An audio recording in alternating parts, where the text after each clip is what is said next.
Thanks, Becca. And oh, I see it's recording now. Great. So our first presenter is Jason Heath. Jason is the Director of Technical Programs for the Ohio River Valley Water Sanitation Commission, or ORSANCO. He's also the chair of the Mining Impacts Committee and co-chair of the Toxics Committee for the Ohio River Basin Alliance Ohio River Basin Restoration Plan, which will be the primary focus of his talk today. So without further ado, Jason, if you could connect your screen and take it away. All right. Is that looking? Yes. Perfect. Good. Okay. So I'm going to talk briefly today about an Ohio River Basin restoration plan that is currently under development. The Ohio River Basin Alliance is really the lead group on this, but ORSANCO has quite a bit of involvement in it. My boss is really one of the folks that my boss, Richard Harrison, he's the director here, and he's really kind of spearheaded this whole initiative. Okay, great. So I don't know if everyone is very familiar with the Ohio River Basin Alliance. It came out of, originally there was an Ohio River Basin Association, which was similar to ORSANCO, but not quite the same. And so they are defunct, and what came out of that is this Ohio River Basin Alliance. I just cut and pasted this off of their website. It's a collaborative, for a unified voice of the stakeholders, really for water issues in the Ohio Basin.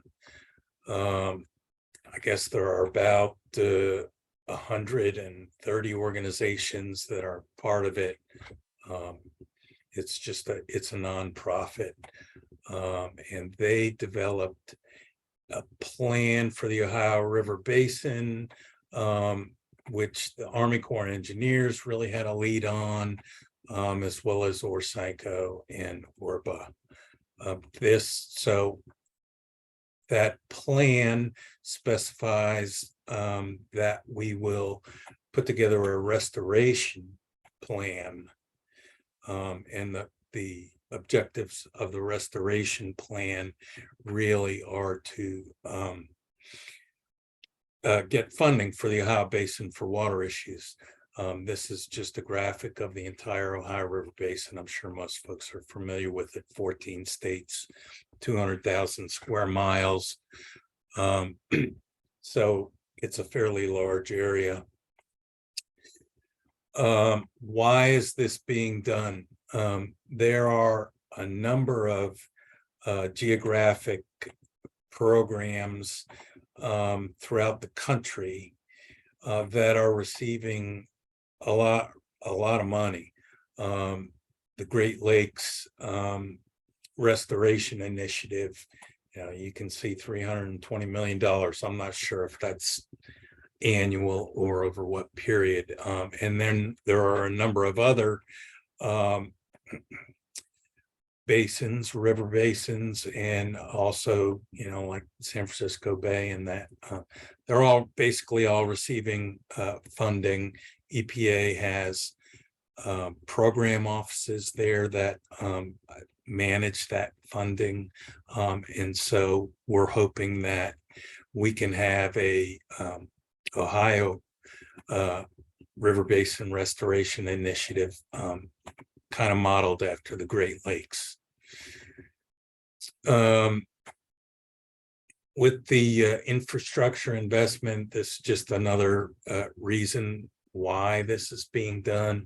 You can see all the money that was thrown out with the infrastructure investment, but $0 for the Ohio Basin. So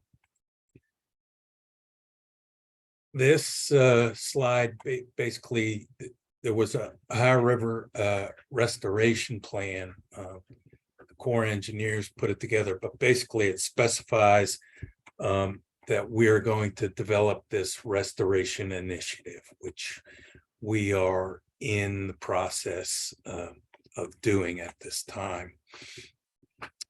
There are a number of subcommittees that have been established to develop that restoration initiative plan.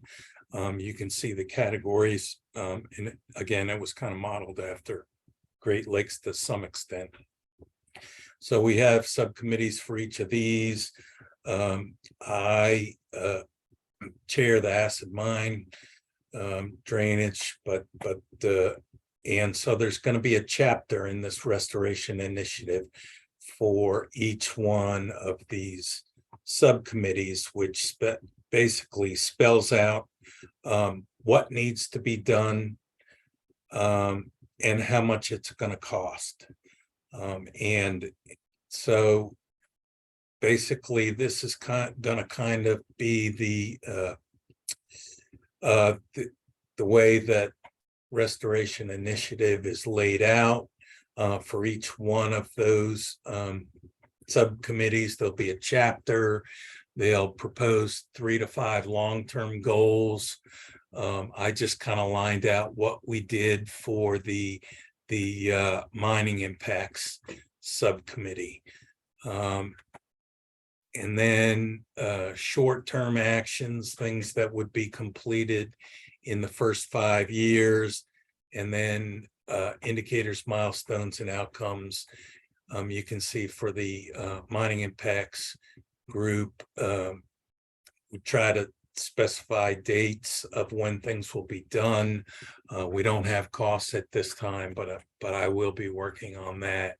Basically, states will design and implement comprehensive monitoring programs to identify all mining impacts. And then it goes on to specify how much of the mines will be reclaimed by when, with the goal being to restore waters that are impacted by mining in the Ohio Basin.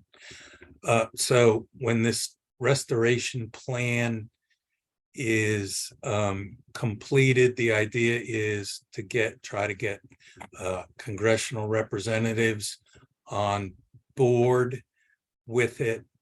And so if they can spearhead this, then maybe we can get the funding, have an EPA program office established, and then start working on the initiative with, the idea that the funds would primarily go to, a lot of it would go to the states, but but other entities as well. So one of the things we're doing with that to try to make the case is to show stream impairments in the Ohio Basin. This is a map of all the stream impairments in the Ohio Basin. I think it was, we created it as of July 2022, and it would have been based on each of the states' stream impairments lists or 303D lists. So you can see there's quite a few streams. We summarized on a state-by-state basis. I'm not sure how easy this is for you folks to see, but basically what percentage of streams in the states are impaired, and then what are the causes in terms of pollutants. And I realize you can't read the pollutants, but they're on the bottom, and they're ranked by number of stream miles of impairments, and this for the whole basin. We mapped it together from each of the states. This table just shows the pollutants causing those impairments. Again, this shows where we got the data sources for those stream impairments, because when patching this kind of thing together, states get a little concerned. They want to make sure that it's accurate, basically. So do we. We did the same thing for lakes, and so I won't really go through it, but so that's about what I have to share. I think, let me scroll through. No, that's it. So that's what I have to share, and I can take questions. I think the schedule is to have this restoration initiative plan completed, hopefully this summer, and then by this fall to really start going out and trying to get congressional support. So with that, I will take questions. Thanks, Jason, and everyone feel free to unmute yourself, or if you'd rather put your questions in the chat, that's okay too. Jason, thanks for the sort of slide with where the IIJA funds were going. That was pretty stellar slide, sort of illustrating the impact of what we all know is true for the Ohio, and certainly the money's been spread around a little bit here, a little bit there, but you guys kind of always end up missing the boat somehow or another. So Yeah.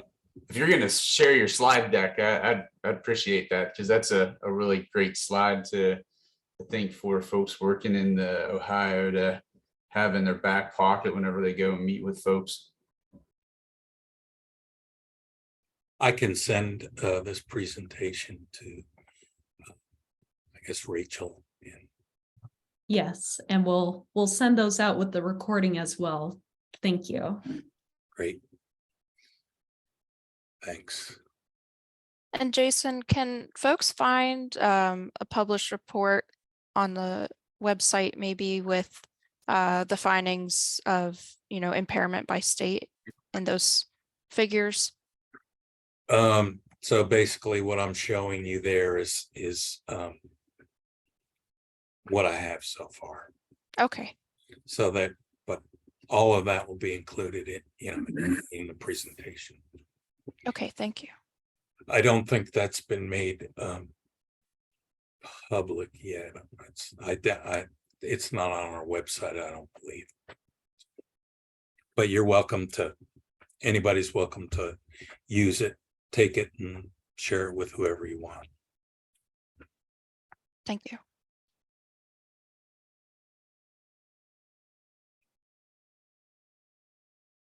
Jason, I noticed that basically most of Ohio was considered impaired, and it was, I don't know, the graphic looked different from everything else. And Yes. so what is with the fact that Ohio's special there? So, well, we think they're all special. But aside from that, it's basically the way Ohio reports their impaired streams, and we've showed this to them, and maybe they'll change the way they report their impairments in the future so that they don't look that way. Yes, it looks like the whole state within the Ohio Basin is impaired, but the way they report is on a watershed basis instead of an individual stream basis. So they do probabilistic monitoring, and if that indicates impairment, rather than just designating an individual stream as impaired, they report the entire watershed as impaired. So basically, that's why that looks that way. In reality, every state has their own monitoring programs, and they're all different. They have all their own methodologies for how they designate impairments based on that monitoring data. And so they're all going to be different, but I don't believe in the in reality, Ohio is more than likely not any worse than anybody else. Yeah, I mean, but you can take a look at West Virginia and Indiana and Pennsylvania versus like Kentucky and Tennessee. And I would imagine it's a function of their monitoring and their the way they make decisions about impairments and reporting. But Thank you. probably in reality, there's not huge differences. Right, thanks.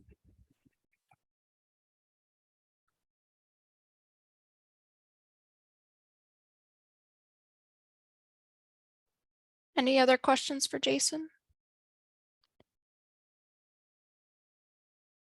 All right, thank you, Jason. If you want to stop sharing your screen.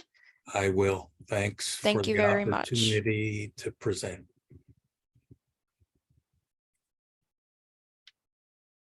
Awesome. So our next speaker is John Detisch. John is speaking on behalf of the Harry Enstrom Chapter of the Izaak Walton League of America and a project that he spearheaded to create an online imagery map of the Monongahela River. And I am going to try to share my screen as we're going through. Good morning, everyone. A few years ago, one of our members came across an abandoned remediation, AMD remediation site. Trying to find out a little bit about this, we found that it was probably the oldest passive system in the United States. Went to talk to one of our local politicians to see if we could get grant money to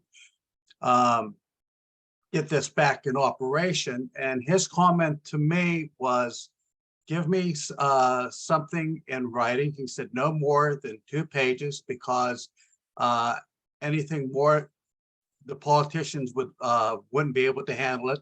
And he said, and give me a lot of pictures.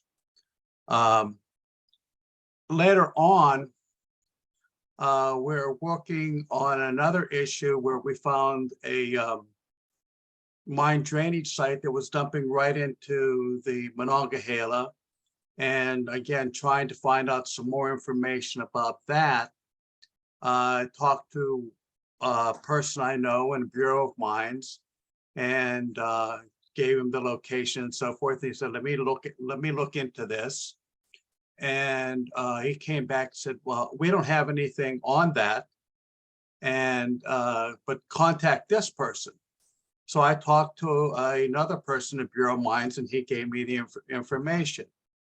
In the course of the conversation, I said, do you talk to each other? And he goes, no, not really.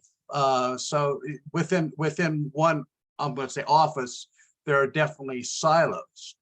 And then I said, well, you're dumping this right into the Mon. I said, do you realize that less than a mile downstream, you have a freshwater intake for a city? And there was just silence. And then later I talked to someone from the city and said, how's your water? You're having problems with your fresh water.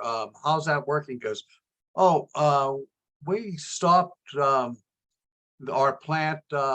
We kept on getting fined for heavy metals. And I'm thinking, well, gee, this is a good place to go and look. So basically what we found, or what I thought was, we have a situation where we're not talking to each other. And then I had the opportunity to get involved with ORBA, and I think it's really great that I have the opportunity to follow Jason, because I've been in my non-scientific way, working on the AMD sites with Jason. So the next part of this meeting was had the opportunity to meet with people from Earthviews, and they basically started, showed me some of the work that they were doing. And so with this, we got together with Three Rivers Waterkeeper and CalU and came up with a plan that we were going to take a look at the Monongahela and try to document what is going on in the river. We're going to be able to provide the pictures that our politicians said was very much needed, and then provide short information, again, that people could use. The idea with this is that we can have a multiple users. Someone who wants to recreate, and again, the idea was to create, as you see over on the other side, we have layers. So the idea was to create 3 layers or 3 chapters. One layer would be recreation. So where can I put a kayak? Where are loading docks? And that type of information. And then using streetscape, look at, well, if I pull into Brownsville, can I go get a sandwich someplace? So again, trying to bring people down to the river. We really believe that we're not going to see any real improvements until people actually, start taking ownership of this. So the first layer is creating recreation and showing people that, you can come down and use the river. The next chapter is clean water. And again, identifying where those A and B sites and how that is affecting the river, while also identifying CSOs and then getting people involved. If they're paddling down the Mon and they see water being discharged from a CSO, can they report it? We have 3 sewage treatment plants on a Mon that are taking fracking waste from landfills. So again, identifying those, and through this, not trying to be antagonistic, but just these are the facts. And the third part of this is to create a healthy ecosystem. So what do we have? What's going on along the Mon? So I mean, just as we did this, the photography for this, we found an eagle's nest in Charleroi that was up in a crane. There are places where we have beaver, but along with that, what about human health? And so trying to get information about that. So the idea with this whole, and then the last part of this is crowdsourced. So when we finish this, and hopefully it will never be finished. So as people come down to the river and they see something that can be added onto this application. But the idea is that we can use this for a multiple reasons. We take a look at Jason. So if I want to go and talk to a politician about a problem, I can bring this and I have a picture to demonstrate what I'm talking about. If I want to go down to the river for the weekend and paddle, I can say, okay, I would like to do this section, and I can take a look at the river and see what I'm looking at. I can look at, the industrial pass of the pits of Western Pennsylvania and see a lot of, as you see here, parts of the coal industry and how the barges were being used. As a conservation group, if I see a place that I have invasive species, or I need to do a shore cleanup, again, I can identify where we can put in and so forth, and where the likely places are that I would be picking up trash. So this has a multitude of opportunities for a wide variety of people. And the last thing is, hopefully, we will provide sufficient amount of information so that people can learn about the Mon. It's something, we live by it, we know it's there, but we just don't know too much about it. So we take a look at from a transportation point of view, from a ecological point of view, from a biology point of view. There's a lot that we can learn here. At this point in time, basically, the only thing we have not been able to do all of them on. We've gone from Pittsburgh down to Point Marion, and we haven't done any part of West Virginia. So my plea to you is, if you know of anyone who would like to do the photography from Fairmont to Point Marion, I would really like to talk to them. And again, we're still gathering information. The other part of this story, as Jason talked about, going to the States and getting information. I know when Pennsylvania put in abandoned mines, and there were a few, and I'm thinking, oh, just off the top of my head, I can name a dozen sites that just are along the Mon, and that was more than what Pennsylvania had provided. And as I talked to people, I said, oh yeah, I said, we've got iron oxide flowing out of the stream behind our house. We've become accustomed to mine drainage, and of course with the rains, we're seeing more and more of the mines filling up and springing leaks, so to speak. So hopefully we are able to create lists that people are able to use, and then those infrastructure dollars that we can use this type of app to get money and improve the situation. So again, I would love to, if you have information that you think would be good to put on here, I would love to talk to you. If you know someone who would be willing to do the West Virginia portion of the Monongahela, I would love to talk to you. And I have to admit, the whole scheme of this is to do the Monongahela watershed. So we have, the big parts of this is we have the Tiger, the Cheat, the Youghiogheny. So we can love to put that in. I mean, that is the ultimate goal with this. And, like I said, what this does, because of the camera we're using, we can move down the river, but because it's a camera voice of video, we can have that detail. And as you see on the GIS side of the map, there are two blue lines. The Mon is sufficiently wide that we actually had to photograph both sides of the river so that we could get a good idea of what the shoreline is. So that's why there are two sections to this. And like I said, so as I look at layers, like any GIS map, I can go click, I can go in and say, show me the abandoned mine sites. I can also say, okay, I want to go to this area here, and I can click on it.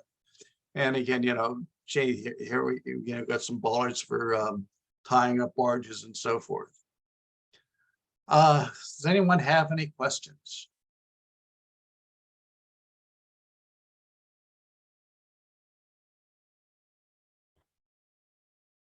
I did put a link in the chat for the EarthViews website for the Mon, if anybody is interested in checking it out. Like I said, at this point in time, the only thing we have is the photography. Right, so you're still working on adding in the recreational layers and things like that. Oh, yes, the three layers, yes.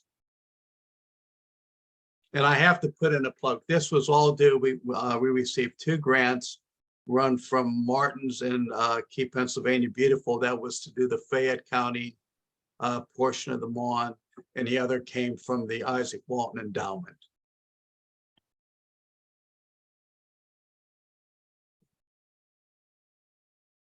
And I'll just add that I see Jan is on the call from upstream Pittsburgh.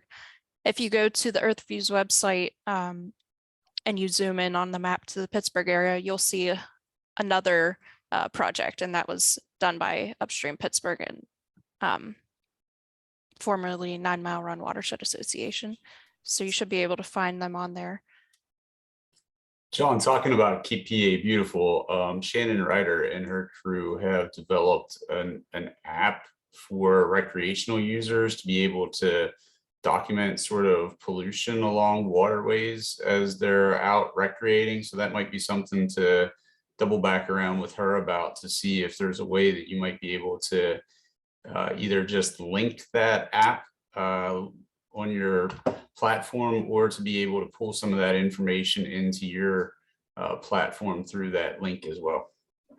And I think that's a very important part, Brandon. I mean, there's a lot of information that, you know, if we put that on this app, that you would never be able to navigate it. So what we hope to do is, you know, give you a taste of what's out there, but then give you links to the various sites so that you can go and get more information.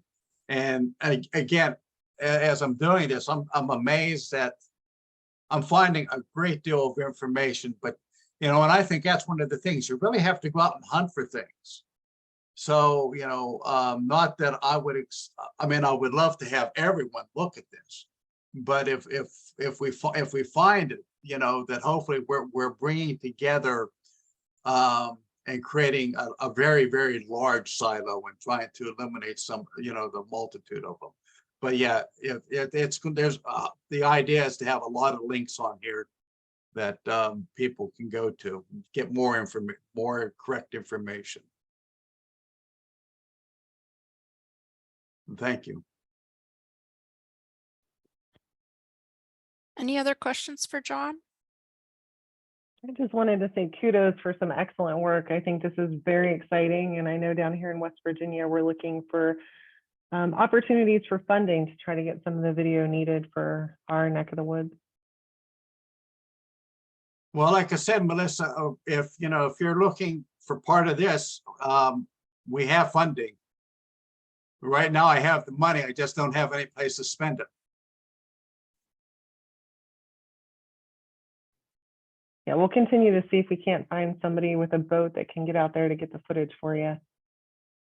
Okay, so I would greatly appreciate it.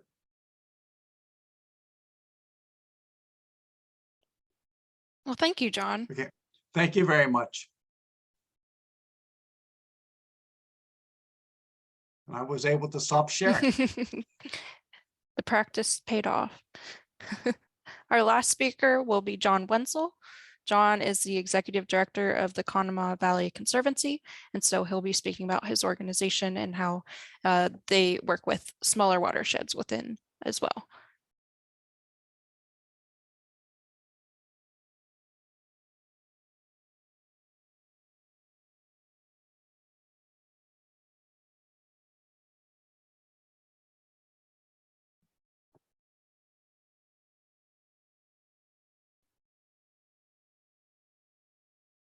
Sorry, guys, I muted myself and then you can't unmute when you're sharing. Okay, let's try this again. All right. Do we see the otter? Yes, Okay, looks good. good. All right, well, my name is John Wenzel and I am the executive director at Conemaugh Valley Conservancy. I only started in this role less than a year ago, so pretty much everything I'm talking about here happened before I got here. Previously, I was a professor of entomology at Ohio State for 17 years, and then 10 years I was the director of the Powder Mill Nature Reserve, which is the research field station of the Carnegie Museum of Natural History. And at Powder Mill, I became interested in issues of water quality and used my entomological experience to do a couple of things that are helpful. We composed with National Science Foundation money and a number of other partners this teaching and reference website, macroinvertebrates.org, and it includes about 160 genera of macroinvertebrates that are useful in water quality analyses. These are gigapixel images. It turns your computer screen into a microscope that you can drive. You can zoom in, you can get really close. You can see the dorsal or ventral aspect. It's annotated so that the website will tell you, look right here, does it have one claw or two, that kind of thing. And there is a tutorial, but we actually designed it so you can just hack it, because I think people don't really read directions. Another thing we did was to take the DEP data. It was 1.2 million specimens at 6,000 locations for Pennsylvania. And we created a GIS map where you can click on the dot and see what was collected at that site. When we showed this off to the DEP, they got excited. And so they copied it, made their own website that is very much like the one we made. We had a few other bells and whistles in there, but theirs is really up to date and very well done. We didn't see any reason for two of them. So we stopped supporting ours, and now we direct people to the DEP site. It's actually very useful to be able to look at these data. And one of the things you learn is that you can't sample 7,000 sites annually. So a lot of these data date from 2010 or something. And I would argue that that's no longer really adequate for our purposes. Okay, so now we'll talk about Conemaugh Valley Conservancy. I started last year, but Conemaugh Valley Conservancy has been around since 1994, and it was originally started because of perceived need in Johnstown and nearby for some kind of a 501c3 that could apply for grants and manage these projects that were oriented towards conservation and preservation of the natural resources around us, and also try to build healthy recreational opportunities for people, with the idea that if you get out in nature and you enjoy it, then you're much more likely to become active in environmental protection of some sort. The Conemaugh Valley itself is pretty darn big. It's almost 2,000 square miles. You can see in the lower panel here where it is in Pennsylvania. It spans parts of 5 counties, and it's the largest subwatershed of the Allegheny. It's actually a very scenic area. This straight line, I don't know if you can really see my mouse moving, the straight line that says Laurel Ridge includes the Conemaugh Gorge, which is one of the deepest gorges in eastern North America. And then the Chestnut Ridge, which is to the west, has a gorge in it, Pack Saddle Gap, which is really beautiful. And these areas, plus many of the little tributaries, are actually quite a substantial natural resource for beauty and recreation. So one of the first things CVC did was it initiated a project to create a river conservation plan for the Conemaugh Valley. At the time that it was published in 1999, it was the second largest basin in Pennsylvania that had a plan. This was updated in 2017. And as anyone who lives in Western Pennsylvania or nearby knows, a lot of the threat is from the historical coal mining industry and related things like steel mine. This photo here shows you a refuse pile from a coal mine, and it's deliberately been put right next to the stream. They did this in the old days so that that waste would go away, right? This audience is probably pretty well educated to this, but there are plenty of legacy issues with this sort of industry. And some of them are quite visible. For instance, the aluminum, which is more toxic actually than iron, harder to get out of the water, frequently colors water white or blue. This pond that you see here is a kind of a settling pond where, because there is so much aluminum in the water, the pond looks like that blue all year. The one on the right is iron and sulfur, which is more typical, you know, the Orange Creek out back, that kind of thing. But also on the bottom here, you see a forest dead zone. This is where the AMD isn't on the surface. It's actually just plain leaching through the soil itself. And so there's a dead zone where nothing can grow because the AMD is underground. And in the background, that's Stony Creek, which you're going to hear more about. So one of the principal current activities of CVC is to chaperone monitoring programs with the idea of directing this information back to the DEP and try to get restoration efforts in place, or make sure that the restoration efforts we already have, treatment systems that are already operational, that they're properly maintained, as witnessed by the chemistry of the water coming out.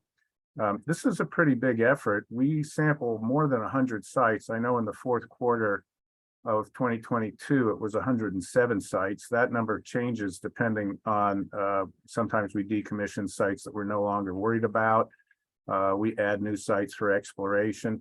But just to give you an idea, if you're collecting at this is an old mine entrance that's bleeding out orange stuff. We get 3 samples per site, 100 sites, that's 300, 4 times a year. You know, this is really a great amount of effort, and the DEP can't possibly do this by itself. And so what about that? Well, all these data go into the effort to try to rehabilitate the landscape, and that has been successful, particularly in the Conemaugh Valley. It's been very successful. So here's some data. This is from the updated 2017 report that CVC put out. On the top, these are fish at Glessner Bridge, that's south of Johnstown. And in 1983, there were only 6 species of fish at that site. By 2015, 14 species of fish. That's pretty good. If we look down on the lower left, these are fishes at Summerhill, that's well north of Johnstown, north and east. Numbers of fish, 1999, only 3 fish at that site. By 2008, 11 fish. And then over here on the right, these are the number of trout, the number of individual fishes caught in Tulick Creek, which is up by Indiana, PA. And in 1980, only 24, oops. And by 2010, 174. So you can see this is working. The fish are coming back, the rivers are coming back, and this is the payoff for all the work that we and others do. Then there's the part about getting people to enjoy the outdoors so that they'll help defend it. One of our events is a 4-day river sojourn. It goes through both of the gaps that I mentioned, and it's actually a wonderful event. They feed you and they carry your boat around for you and provide transportation. It's really great. This past year we had 50 boats on the river. And then there's the West Penn Trail Triathlon, which goes down our West Penn Trail, which I'll show you in a moment. That triathlon is quite popular. We get 120 people. They come from all over, and it includes a kayak and canoe portion, of course, and it's held alongside the West Penn Trail. So what's the West Penn Trail? This is a trail that was built on the old mainline canal, and we own this property or lease it from the state or Army Corps of Engineers. And it runs basically from Blairsville in southern Indiana County along the Conemaugh, 17 miles to Salzburg, and then it connects to the Westmoreland Heritage Trail. This was quite an effort. There are several bridges over the Conemaugh that were abandoned by the rail lines because when the dam was built, that area would flood. And in fact, this pale blue area is an entire lake when the dam is holding back floodwaters. So this is all flooded. We had to rebuild 3 of these bridges. I guess we had to rebuild 2 of the bridges, renovate 1, and then we had to build 1 anew. There was no bridge there, and we put it there.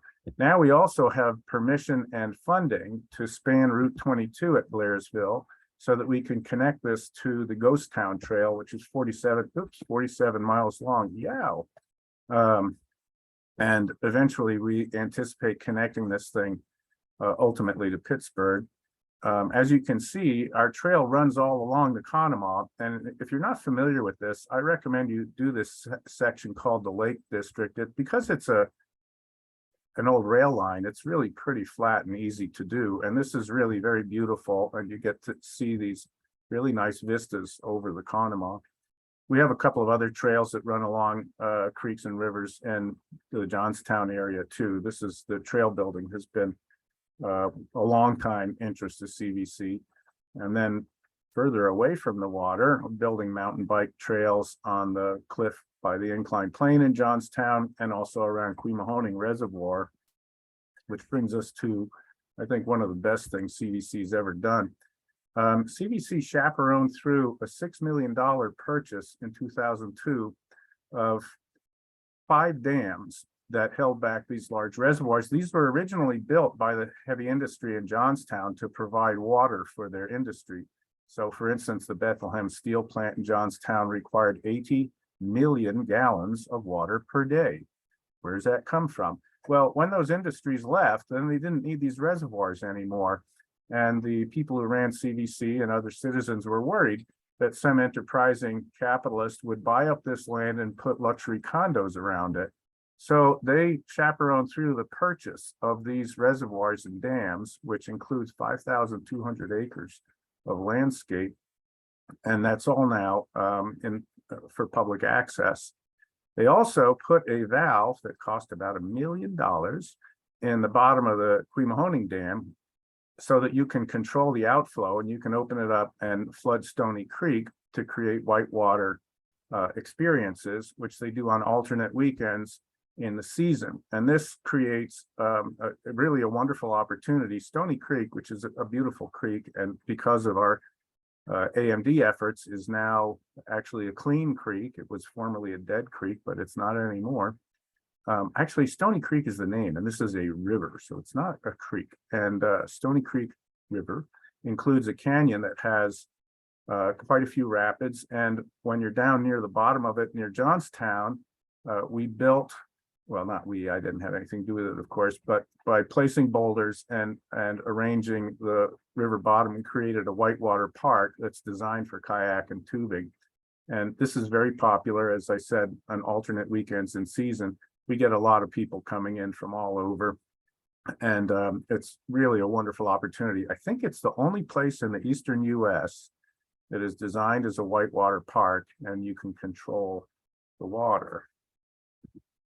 So CVC has been very busy in a number of activities that relate both to habitat monitoring and restoration and to getting people out there so that they enjoy the outdoors, with the idea, of course, that if people enjoy doing this, then they're going to help us protect it in the future. I'm very pleased to be connected to CVC in this regard. And it's a little bit personal. It turns out I have always really admired certain artists, including George Hetzel, who was the founder of the Scalp Level School. And this particular painting is one of my favorites of all time, the Rocky Gorge from 1869. Hetzel mostly worked in the Upper Conemaugh region and around Pittsburgh, and he was inspired by the beautiful landscape and often painted what's now called Paint Creek. And one of the things that is interesting to me is that from way back before I ever moved to Pennsylvania, I admired this landscape, and now here I am in a position to help restore it. And so it's rather personal for me. Thank you. Thanks so much, John. Questions for John?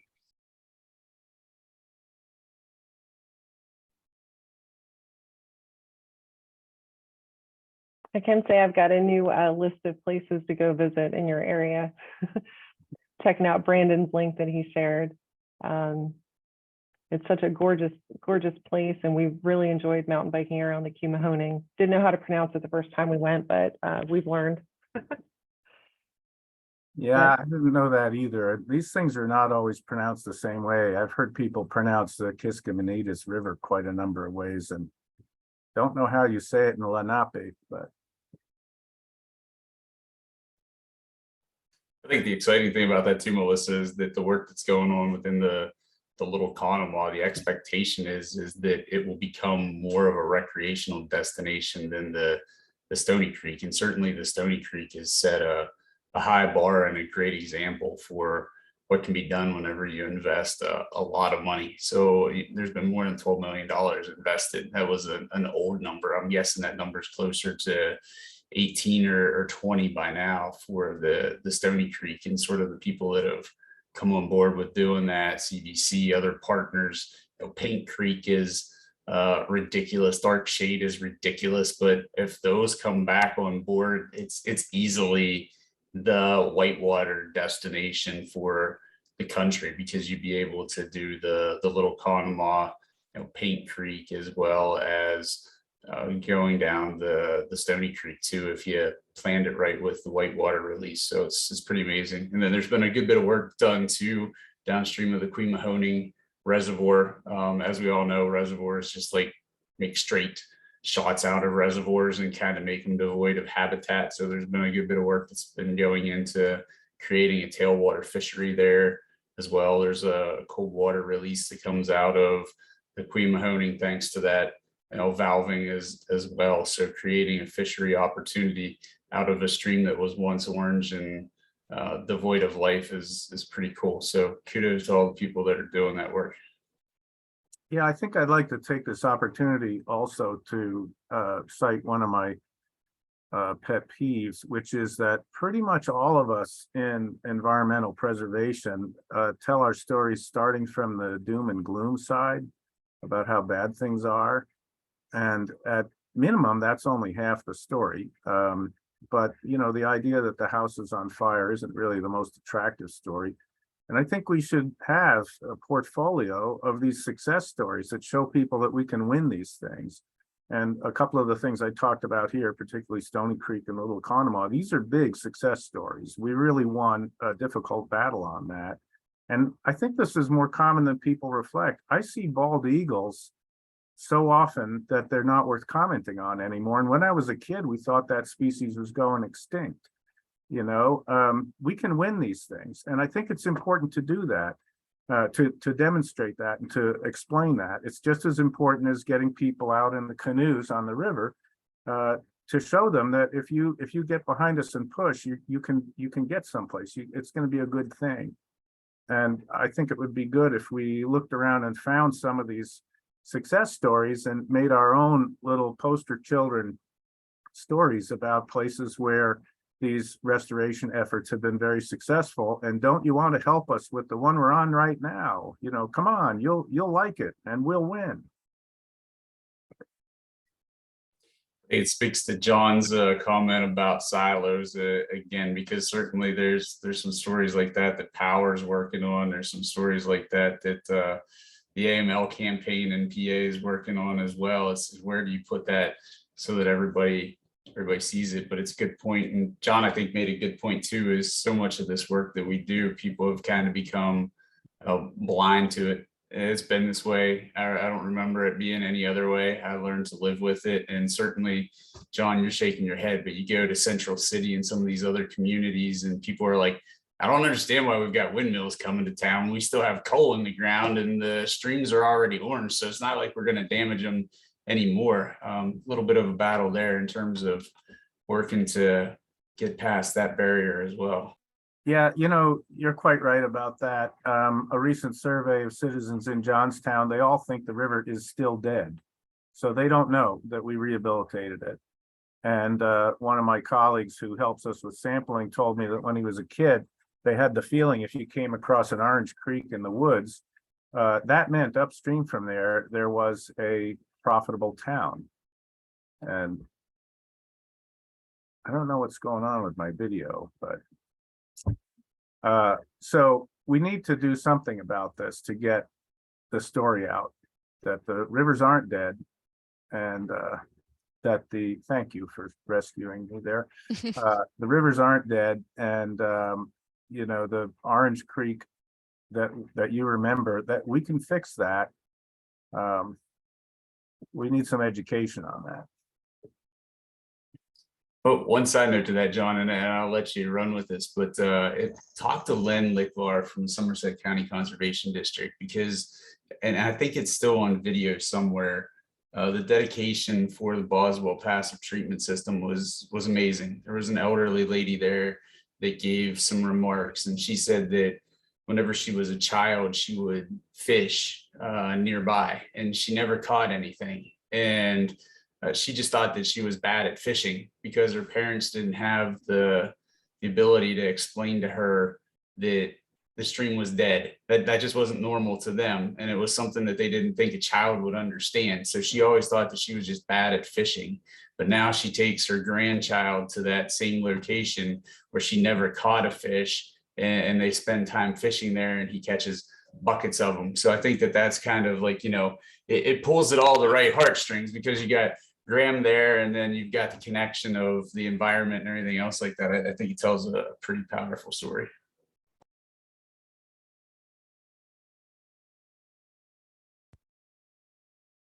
All right, well, I think we owe all of our speakers a big round of applause. Thank you all so much.